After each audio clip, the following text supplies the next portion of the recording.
இன்றைய நான் ரசித்த புத்தகம் மை ஃபேவரேட் புக் ரா கணபதி அவர்களின் சுவாமி விவேகானந்தர்.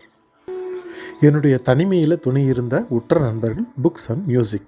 சில புத்தகங்கள் தான் படிக்கிறதுக்கு முன் படித்த பின் நம்முடைய மாற்றங்களை பிரித்து கொள்ள முடியும். அப்படியான வாழ்நாள் முழுக்க வைத்து ரெஃபர் பண்ண வேண்டிய புத்தகம் தான் ரா கணபதி அவர்களின் கல்கி வாரதழில் அனுமதி பெற்று எழுதிய சுவாமி விவேகானந்தர், ஸ்ரீ ராமகிருஷ்ண மடத்தின் வெளியீடு. சமூக ஆர்வலர் கௌதமன்ஜி பரிசளித்த புத்தகம். வீட்லேயே இருந்தும் ஆல்மோஸ்ட் 1.5 வருஷத்துக்கு அப்புறம்தான் இந்த புத்தகத்தை படித்தேன். ஆஹா, அற்புதமான புதையல்! கதாதரர் என்னும் ராமகிருஷ்ணரும் நரேந்திரன் பின் விவேகானந்தர் ஆனதும், அவர்களின் ஞான அனுபவங்களும், விவேகானந்தர் பின் சிகாகோ பயணமும், அவரின் சூறாவளி பிரச்சாரமும் கூடவே இருந்து அனுபவித்த உணர்வை தருகிறார் ரா கணபதி அவர்கள். குறிப்பெடுப்பது, முக்கிய பகுதிகளை மடித்து வைக்கிறது அப்படின்னு தொடங்கி ஏறக்குறைய புத்தகம் முழுவதுமே மார்க் பண்ண வேண்டிய நிலை.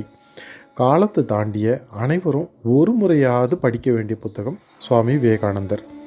மீண்டும் அடுத்த மை ஃபேவரட் புக் செஷனில் சந்திக்கும் வரை, திஸ் இஸ் மனோ.